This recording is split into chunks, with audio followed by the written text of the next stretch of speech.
Most bankers aren't ready to help you until after their third cup of coffee. But with Central National Bank's after-hours service, you don't have to wait for the bank lobby to open to get help. You can contact us from 6 to 8:30 in the morning or from 5 to 10 in the evening, and we'll connect you to a real, live, local person who can answer questions and fix problems 7 days a week. Bank different. Bank Central.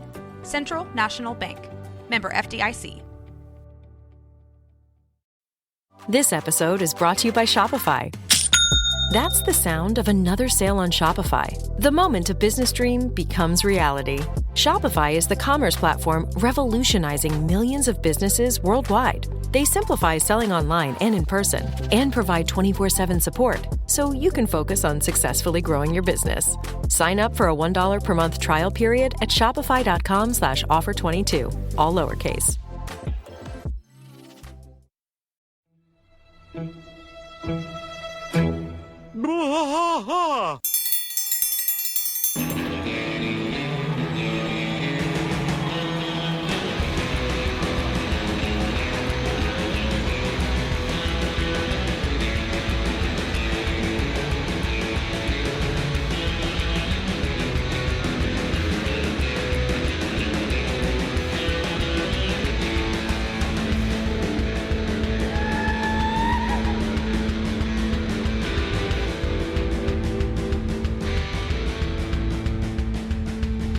Trash fight all through the night, deep in the heart of Texas. The trailer park is nice and dark, deep in the heart of Texas. That drinks his brew and he spits his chew, deep in the heart of Texas. The TV blares but no one cares, deep in the heart of Texas. Here we go!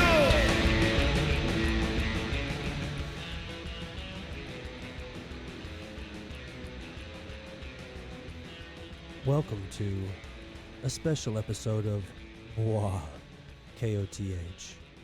Welcome to Mason's Mind Meld with your host, Mason and Rusty. Take it away, Mason. Title pending. It was just I apologize. Just this episode brought up, just an idea that's happening a lot. If anyone's paying attention to the news, according to all major news outlets, this past month of January 2023 saw a raise in jobs of 517,000 new jobs were added in the country. Oh, wow. Which is a lot. It's quite a few jobs. But the problem is, maybe they say this in these articles, but you only ever see the headlines. Where are these jobs exactly? And we know where they are, but how are we always adding new jobs when just last month, if you remember, Google, Apple, freaking Facebook, Meta, Amazon, all these big tech companies are firing, corporate and tech jobs. Massive cuts. Massive cuts. Each in the thousands. Mm-hmm. Which, sucks. But absolutely.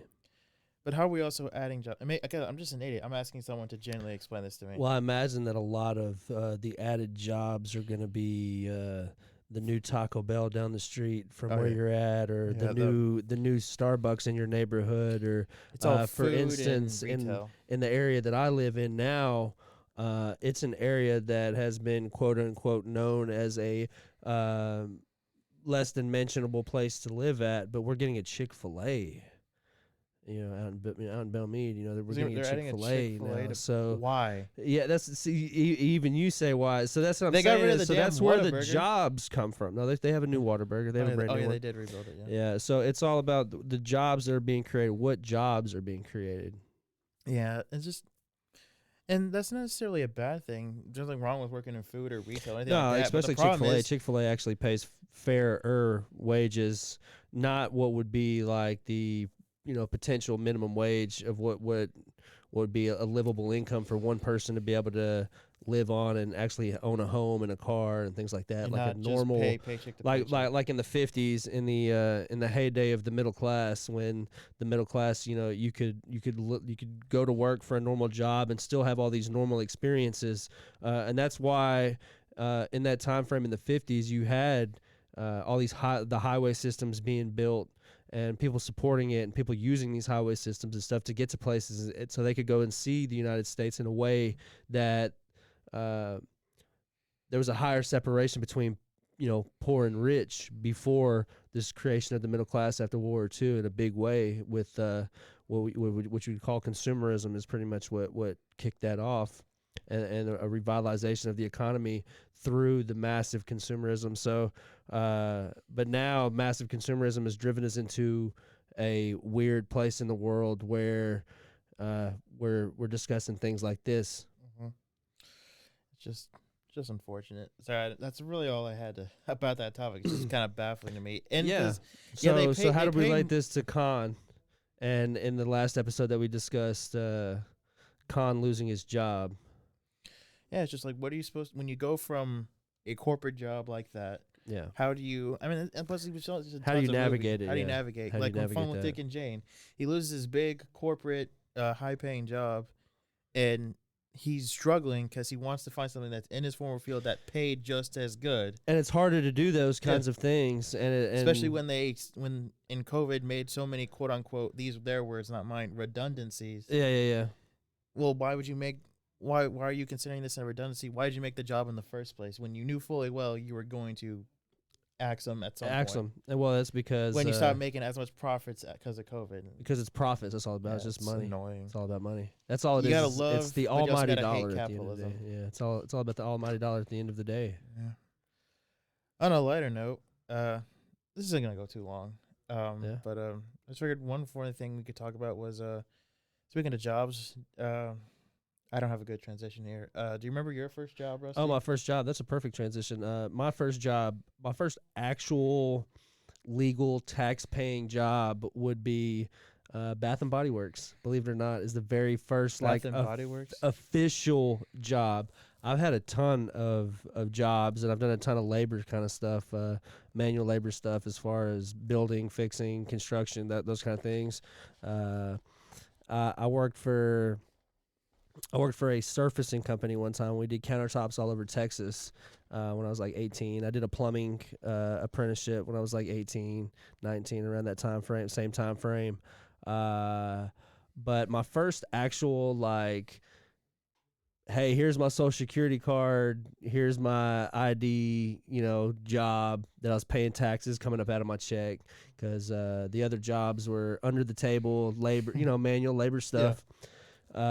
So that was Bath and Body Works, the lotion store. So around the seasonal time, they would hire a couple of guys to handle all their freight and stuff in the back.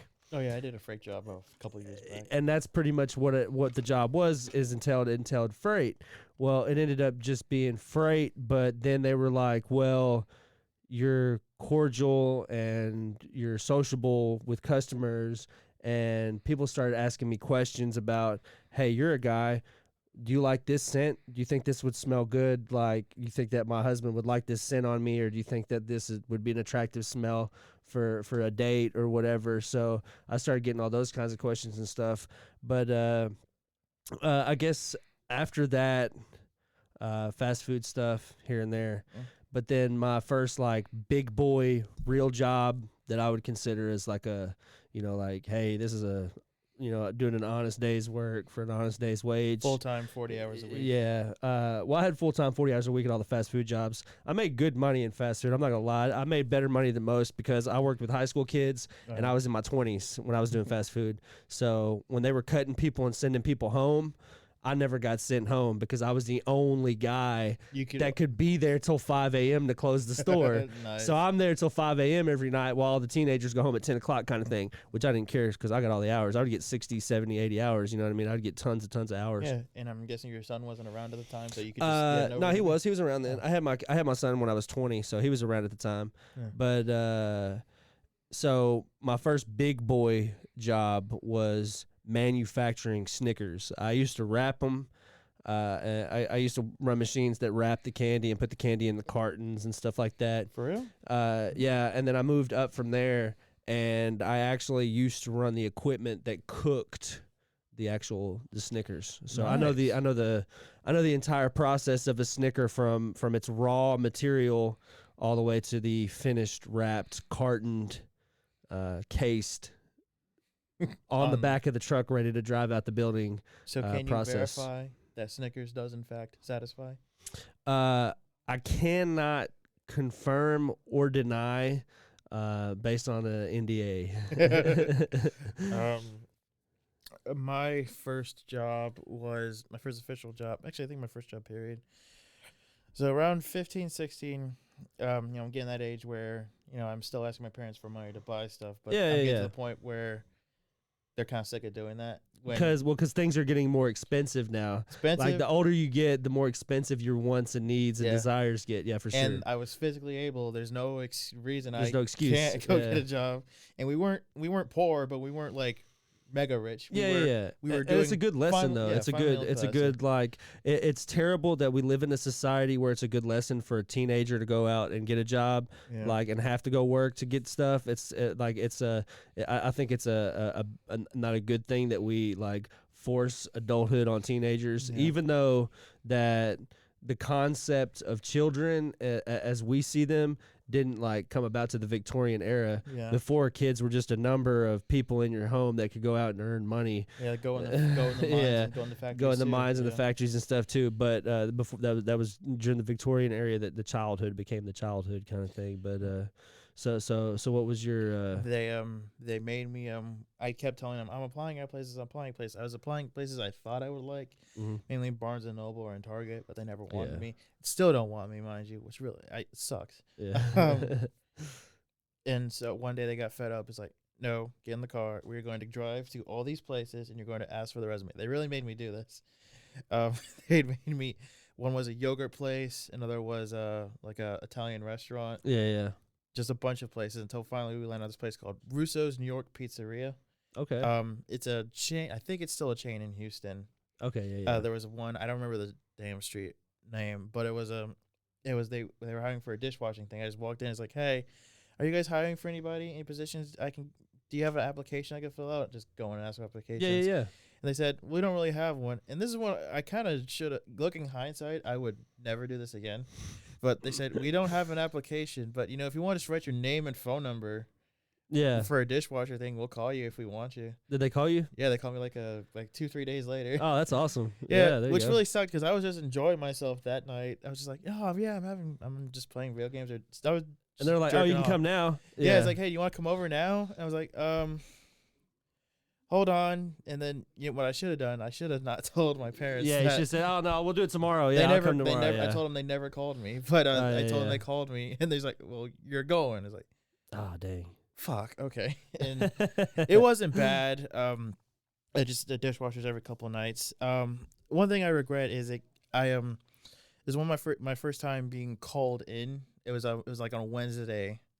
I worked there for only like 3-4 months. After a while I got, because my skin started peeling and not necessarily bleeding, but having open cuts just because the soap was so powerful, and the gloves they gave me were never the best. They were never the best, and the mixture was never right for the water, because generally the mixture you're supposed to use would never hurt your hands. Dishwasher machine didn't work, so everything was by hand. Well, again, it's not the worst conditions. Not the worst conditions, but again, my hands were always hurting. Yeah, it sucked. And you're only a teenager anyway, so screw it, right? And then was there for a few months. It was all right. I would bike to work, or after I got my permit, they let me drive there. Oh, that's cool. And it was good money. It wasn't the best, but in hindsight, it was great. for a teenager, it was good money, I'm sure. Yeah, it's like, oh, I can actually go. Any money I made when I was a teenager was good money. It didn't matter if it was $20 or $100. It was all good to me. Yeah, and then left there after a few months just because I was getting sick of my arms. Yeah. And then I worked for a couple movie theaters through the rest of my junior year. And then, everything else since then. But I was going to say about the first time being called in, it was on a Wednesday. I was at school. I was just, because I was working specifically weekends and like Thursday, Fridays. Yeah. Which I didn't appreciate. The funny thing was, when freshman and sophomore, because this was my junior year, I didn't appreciate my weekends. Yeah. I really had anything to do. I missed the weekends. I missed the weekends very soon. I was like, damn, like, work every these guys weekend, are having a party, or there's a football game. I wanted to go. Everyone goes to the football games. Yeah. Now I need you to work. It's like, oh, okay. I mean, it's fine in hindsight. It doesn't matter. Yeah, in hindsight it doesn't matter, yeah. But it was... at the time, it was like the end of the world, yeah. Not even the end of the world. It was like, man, I'd rather having fun than fucking cleaning people's dishes when they don't finish their mozzarella sticks. yeah. For The one sure. benefit, and I would never do this again. I don't know why I did this. People would leave like just whole like unfinished mozzarella sticks. Smash on them mugs. Hell yeah, he'd eat or the hell out of them. whole untouched slices of pizza. Well, I would kind of do that at Taco Bell if I accidentally messed up on somebody's order. Like oh well, we didn't want sour cream on that taco. Oh, okay, well, crunch. Like literally, you would take the biggest bite Because you that have to could throw them out anyway. Yeah, you would just take the biggest bite you possibly could take, and then you would throw away whatever you couldn't eat. That's what happened at Domino's all those times years after every once in a while someone Yeah. would like either not come get their pizza Yeah. or just cancel the order. So, and if it's done, if it's like a specialty one, yeah. like if it's a pepperoni, if it's like after like we didn't officially always do this, but like say we make a pepperoni pizza. a If large somebody pepperoni pizza. ordered a pepperoni within a certain window of time that pizza was still good to sell, you Yeah, you kept just- it. You just would give it just to you would them, just yeah. expedite it out. But after yeah. like an hour later, no one's ordered. Hell yeah, we're snacking on that. yeah, that's your pizza. Yeah. yeah. It did. I Uh, mean, they weren't always the best after an hour on that heat rack, just Just accumulating sitting heat, there. Yeah. But it was still something. Still something, yeah. Yeah. So Pour what some was ranch your first like job? Like, is like fast food is a job, but we all know in America that nobody can live off fast food. What was your first job where you were like, I can buy a car, I could buy a house, I could do this, I could do that? I mean, Mike's already gone into specifics of what it is, but I'm Yeah. not going to. But the job I have now, Job you I have got now, as soon yeah. as I got out of school, Okay, and I've yeah. been doing it ever since. Yeah. I don't know if I'm going to keep doing it. What's the but official title for the job? Just for those that media- don't know. As of right now, it's media prep technician. Media prep technician. Okay, that sounds great. It's fun and all, and You enjoy it though? I mean, is it something that you like doing? I do like doing it. That's but good. there's a reason I'm also doing this. Yeah. Love what you do, because if you don't, then you end up hating life. 32 and you quit your job at the factory, and then you're just out here trying to figure out what the hell you want to do. Yeah, but you get to drive everywhere. That's fun stuff. Yeah, it's fun. It's not bad. I like what I do now. I mean, it's not a sustainable career. It's not something that's going to carry me for life. But for right now, hell yeah. I mean, it's decent money. It's not bad money at all. I deliver wine. I work for a wine distribution center here in town, so it's not bad. I get to go to every major city in Texas every day pretty much. Hell so. yeah. There's one job I had while I was still in school that I did part time until I got another job that I was Yeah. like more in my like eventual job field. Yeah. I did for about two months.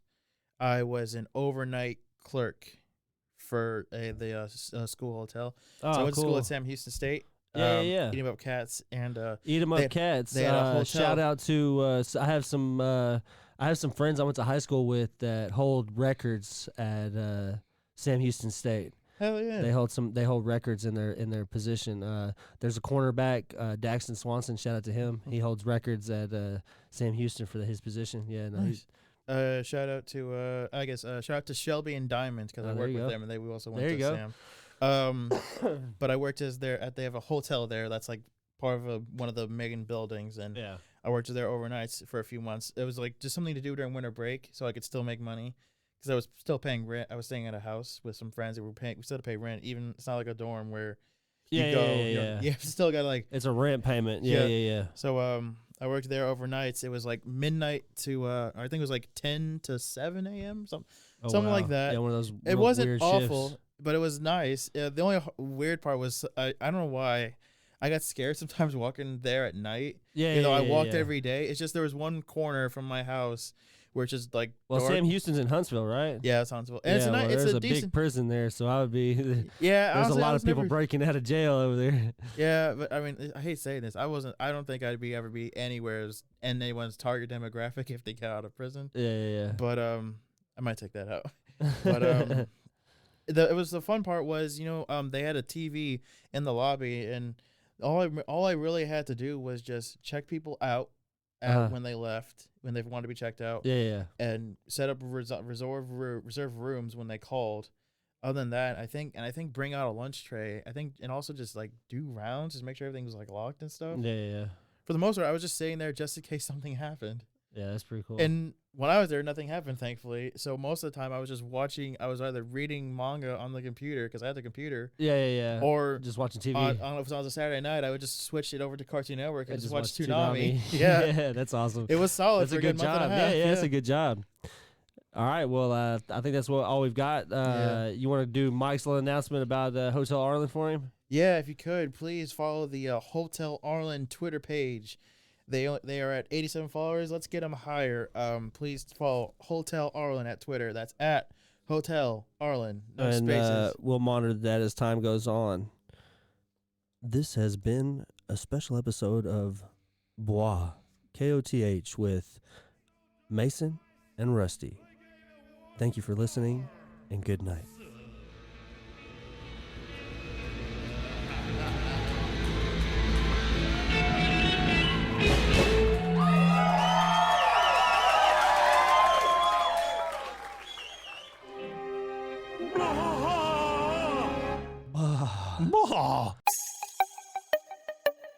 This has been a Rogue Media podcast.